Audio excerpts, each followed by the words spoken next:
So that's out of the way. Look, I won't lie, I almost wanted to do a whole okay, how do we move on now episode, but I really feel sort of spent. I don't want to prolong the inevitable, and if there's one lesson a white man who's about to be 40 should take away from the trauma of the Trump era, the way that it ended, the way people of my demographic, to put it bluntly, behaved versus the way others stepped up, it's to stop making everything about us. Also, sadly, I doubt we're done talking about that whole thing for real just yet, and as with everything else, there's other things going on in the world. Case in point, while the sound mind parts of the planet had a lot to celebrate these last few days, at least in theory, it didn't stop the universe from going on about its business entirely. For example, the television and game show fans of the world were recently rocked by the death of Jeopardy's Alex Trebek, and now the word has arrived that the animation community has lost one of its great, largely unsung titans, with Ken Spears having passed away at age 82 on November 6 from complications related to Lewy body dementia, the same extremely harrowing and sadly not widely understood condition that we now know also contributed to the death of Robin Williams. Following the passing of his longtime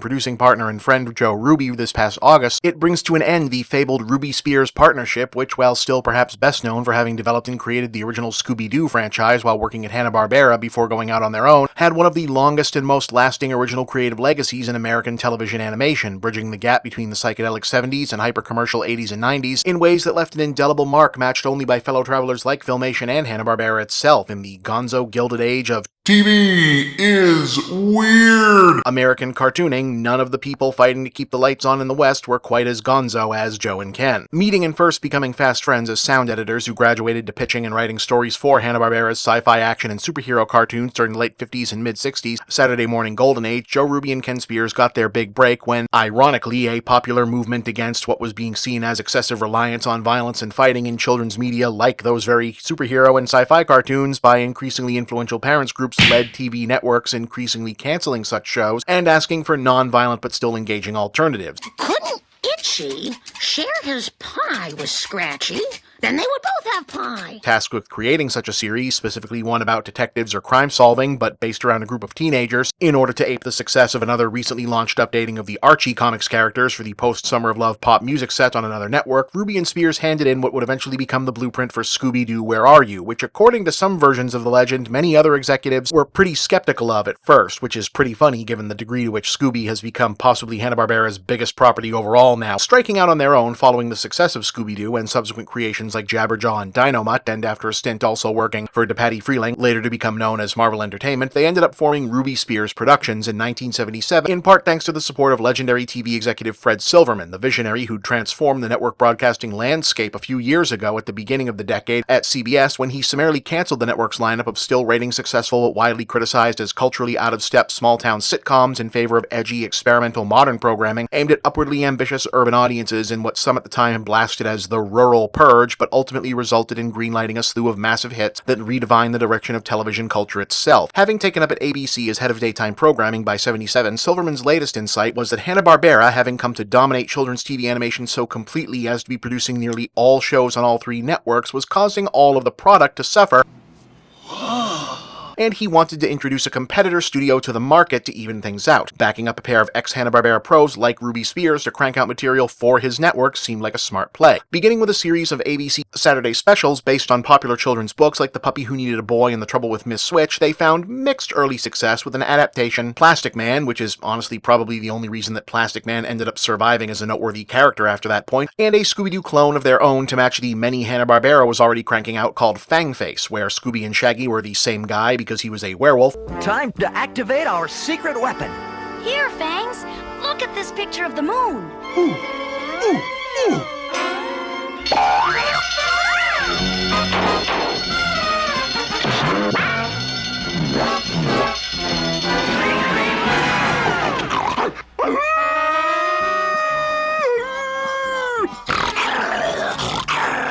Where is he? I'll tear him apart. Which is not really as interesting as it sounds. Creatively, this was a shaky start that also included justly forgotten curiosities like Mighty Man and Yuck and Goldie Gold and Action Jack, but this period at the dawn of 1980 was also the point where the pair got to make the series they'd ultimately become the most proud of. Thundar the Barbarian.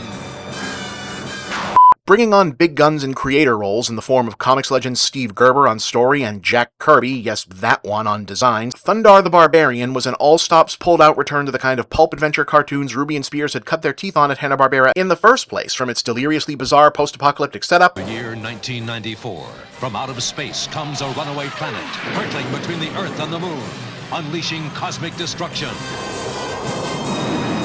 Man's civilization is cast in ruin. 2,000 years later, Earth is reborn. A strange new world rises from the old. A world of savagery, super science, and sorcery. To anything goes so long as you get a catchy visual world building. One man bursts his bonds to fight for justice. With his companions, Ookla the Mock and Princess Ariel, and his fabulous Sun Sword against the forces of evil. To the go-for-broke absurdity that informed almost any given episode.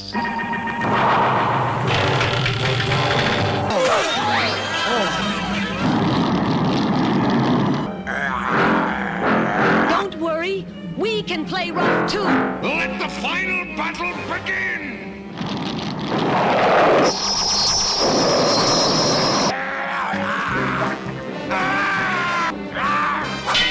It's like fighting a mountain. The thing is too big. It really was a hell of a thing, especially for its time, which it was very ahead of. In fact, it was probably too much ahead, because while the ratings were pretty decent, kids' TV executives were still married to the idea that funny animal cartoons and licensed spin-offs of celebrities and older TV shows still had more actual cachet than action-adventure, and it was cancelled after only 2 seasons and 21 episodes. Just before everyone else in the industry figured out that the Reagan administration's deregulation, both advertising rules in children's broadcasting and more laissez-faire attitude toward action content, was about to turn stuff exactly like this into the new template for printing money with Masters of the Universe. Oops. But while they never got to do anything as unabashedly themselves as Thundar again, Ruby Spears took to American TV animation's new reality of here's a toy, figure out how it's also a cartoon, like On a mysterious night, Scooby-Doo appeared, bringing happy day. Scooby-Doo has changed everything in our lives. He's colorful, magical, lovable. Ruby is our friend. Ruby, the amazing cute.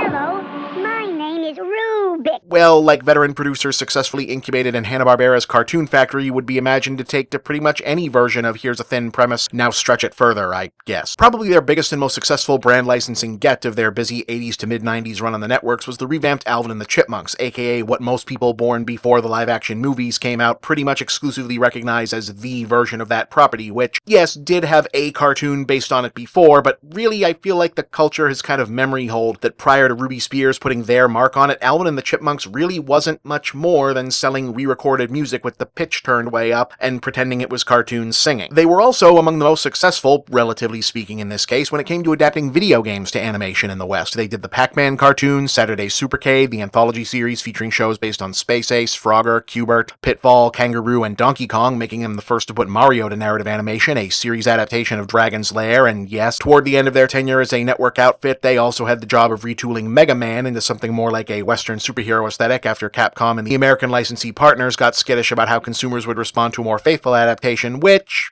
fans were generally not thrilled about, but they did get 2 seasons out of it. Unfortunately, while no one could fault their work ethic, the studio did have some unfortunate luck when it came to picking up licenses that actually went anywhere in this same era. For every successful series like Dink the Little Dinosaur or the animated tie-in to Punky Brewster, they tended to get stuck with doomed concepts or product lines like Mr. T's animated series, which actually was successful in its day, but find anyone who still wants to call it good now. Chuck Norris Karate Commandos, the ill-fated kids shows based on R-rated franchises like Rambo and Police Academy, or toy lines that never took off like Sectars, Roboforce, and Laser Tag Academy. Oh, and Turbo Teen, which I know younger people think is a joke my generation made up, but it was real. It was very real.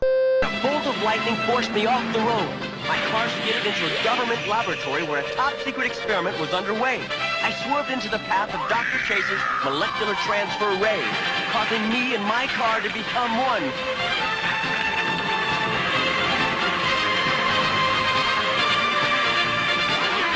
The incredible Turbo Teen!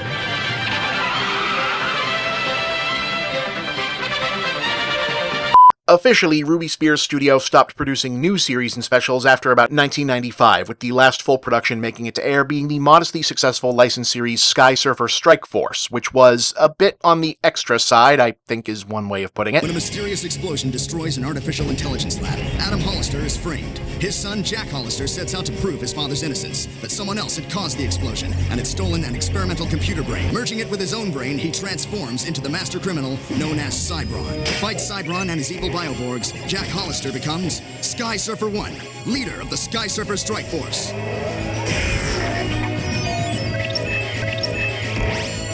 Crazy stunts, sliced ice, air enforcer, sore loser.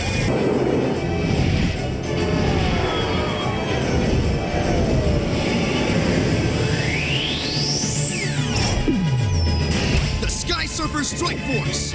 But they did get 2 seasons out of that, which was more than a lot of the 80s productions got, to be fair. Ruby Spears did not, it's true, always put out the biggest and flashiest material in animation, nor even the most memorable, but when they connected big. And occasionally they took on some unusual projects. They were behind the animated segment for the Imaginary Good Guy cartoon series and the Child's Play movies, and co-produced a certainly unique animated adaptation of Mozart's The Magic Flute. My hero. Come, let's flee this place, and I will protect you from all life's harms. Yes, you will protect me with your magic charms. I am a man of widespread fame, and Papageno is my name. To tell you all in simple words, I make my living catching birds. I'll be avenged. I'll be avenged. Yes, that's real. And while a deeper dive on their legacy in Scooby-Doo will probably have to wait for another episode, I simply can't leave without dropping the frequently mentioned but nonetheless perfect factoid that no less than Carl Sagan, writing in his final major work, The Demon-Haunted World, referred to Scooby-Doo as a superior work on the subject of the supernatural and paranormal to The X-Files, as it consistently taught young children to be skeptical of the paranormal, and that all things were more likely to have a rational scientific explanation. So how about that? Yes, it's true, in their business, a lot of the time executives and producers are asking animators and creators in general to do things faster, cheaper, recreate past successes, and chase random trends, and especially toward the end, even the best among them found themselves making what amounted to long-form commercials. But the creators we remember never lost sight that they were trying to make something fun and good within that same machine, and in doing so gave generations of young people something to spark their own imaginations. Joe Ruby and Ken Spears were exactly those kind of creators. And they will be missed. I'm Bob, and that's the big picture.